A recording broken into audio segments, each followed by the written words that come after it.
We're at Brooks Camp, which is deep within Katmai National Park in Alaska. Katmai National Park was established in 1918 as a result of an eruption that occurred in the Valley of 10,000 Smokes.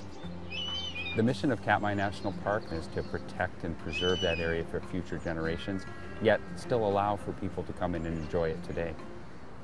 My name is Roy Wood, and I've been a National Park Service Ranger for 28 years and the Chief of Interpretation at Katmai National Park for 10.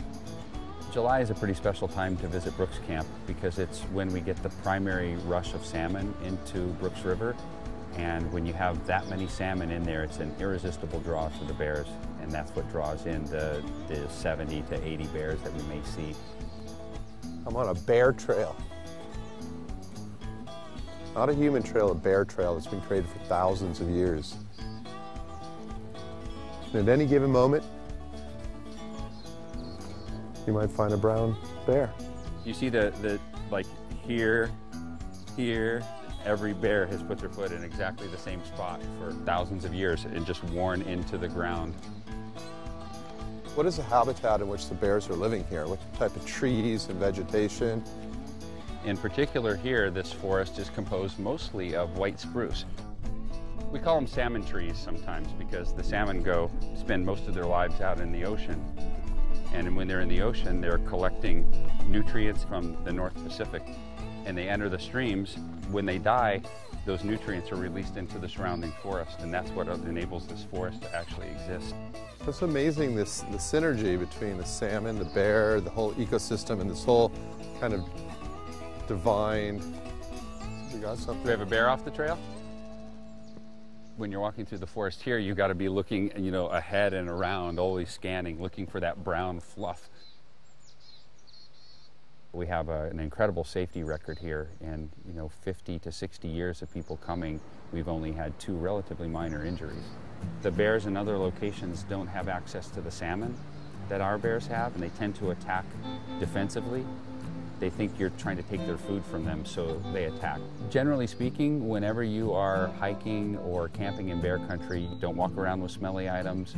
They like to be left alone as much as possible. They don't want to feel threatened, and make noise when you move about. Those are probably the simplest things you can do to help keep yourself and your companions safe when you're traveling in bear country. Do you want to head on out over to the platform and go watch the bears? Yeah, we'll go through a little walk.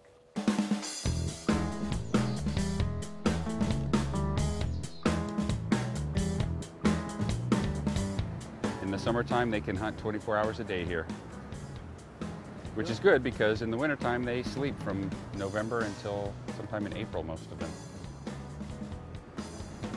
On a good day, a healthy bear fishing out of Brooks Falls can catch perhaps 80 pounds of fish. You're going to see a lot of different fishing styles. The bears at the top of the fall are practicing what we call stand and wait. They'll stand there in a prime location, maybe where the fish keep jumping up the falls. If you're good at fishing in the jacuzzi, you stand there in a cloud of fish all around you, and you're just working your front legs, trying to pin one under the water. Some of them will sit there and hold it like a big burrito.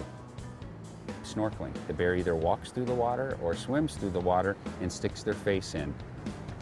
We also have what we sort of call the dash and grab, which is where you sit on the shore, you see a bunch of fish moving, and just launch yourself out into the water and land on them and try to grab them as you enter the water.